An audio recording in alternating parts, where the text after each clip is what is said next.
What's up guys and welcome back to On The Brick, and once again I just want to say thank you for 5,000 subscribers. If you haven't seen the retrospective video, I posted it yesterday and would really love if you gave it a look. Really, it's insane we reached 5,000 subscribers in just under 2 years, and I'm still taking that in. So thank you so much, and now on to the actual video.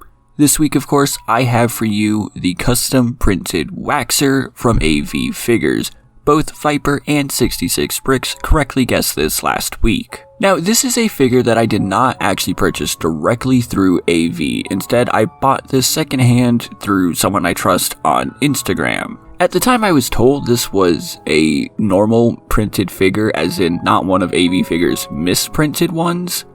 But you'll obviously notice that the helmet is slightly off, and we'll talk about that in just 1 second here. As I've been saying extensively lately, AV's printed figures are really good. The colors that they use come out really great, and they're also able to show depth and different layers. There's no real bleeding or anything like that. These figures come out looking really nice. And of course they also have the wraparound arms, which is something that I didn't really think I needed until I started seeing it with these guys. The only really big downside is the same thing that I said last week with Oppo, which is of course that the asking price for these guys are a little high. Waxer is actually one of the cheaper options that they had. Although it's sold out at the moment, if you wanted to buy the printed figure plus the decals and mold to make the helmet yourself, they were asking for $27.50, which might sound average, as I keep saying that a Clone Army custom figure is about $27, but the difference is having to make that helmet yourself. If you mess that up, now you have a less than stellar figure.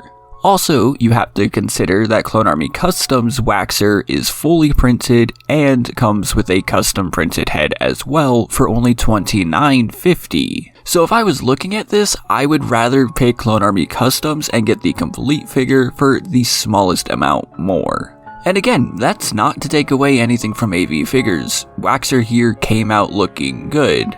But, like I said, this helmet was decaled, and you can tell that it's lacking a little bit. Unfortunately with decals, the smallest thing being off really does make the biggest difference. You know exactly what I'm talking about here. Sure, the visor, the top of the helmet, all of that looks wonderful, but look at the vents on the bottom.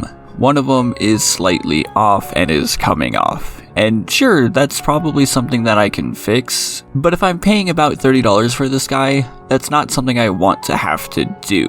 There is of course a pretty easy solution to this, and it's something I might recommend doing as well. See, while the full figure on AV is sold out, a misprinted body is available for only $10. You'll need to source your own hands, head, and of course helmet, and while I'm sure you could easily find hands and a head, the helmet can just come from Clone Army Customs for $4. And that's really not bad for something like this.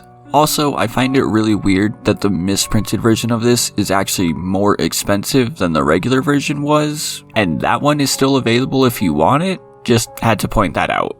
I also wanted to compare this to the official LEGO version of the 212th, and really just wanted to show off this is why I love custom figures so much. And while you're more than welcome to love the LEGO look yourself, it's just not something that I'm really into anymore. There's so much more detail in the AV side. Even though the shade of oranges are different, still, there's just no comparison here. Overall, despite the problem with the helmet, I'm still really happy with this guy. Like I said, it's a pretty easy fix if I ever choose to do so. I'll leave a link to the misprinted version down below, that $10 one if you want it, or to the Clone Army custom version as well. And then next week we're going to be looking at Grogu's dad, so stick around if you want to see that, and make sure you like and subscribe so you know when it comes out. Once again, thank you all for 5,000 subscribers, and a huge thank you to all my patrons who've stuck around and helped make videos like this possible. You can join them at the link down below as well, and even get shoutouts like Jonathan.